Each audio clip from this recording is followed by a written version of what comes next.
Rank or order of a tensor, টেন্সরের মাত্রা বা ক্রম।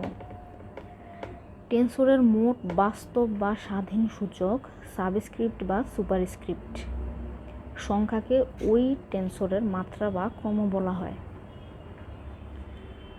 তাহলে মাত্রা বা ক্রম কি? টেন্সরের যতগুলা বাস্তব বা স্বাধীন সূচক থাকে ওই সংখ্যাকেই মাত্রা বা ক্রম বলে।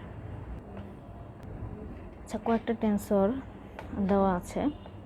এখন দেখো এ পি কিউ, এখানে তোমার টোটাল সূচক কয়টা?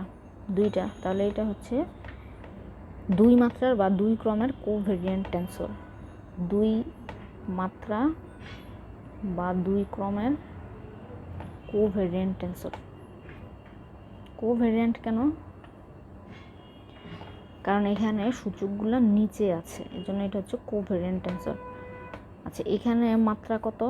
এখানে সূচক কয়টা আছে? 3টা। তাহলে এটা হচ্ছে 3 মাত্রা বা 3 ক্রমের, যে সূচক কোথায়? উপরে, উপরে থাকলে কন্ট্রাভেরিয়েন্ট টেন্সর।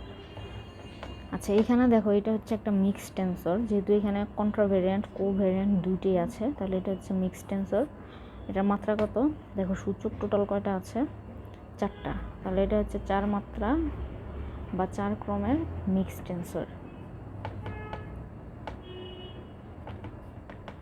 আচ্ছা, এখানে দেখো A P Q R P S total কয়টা সূচক? 5টা। তাহলে এটা হচ্ছে 5 মাত্রা বা 5 ক্রমের মিক্সড টেন্সর।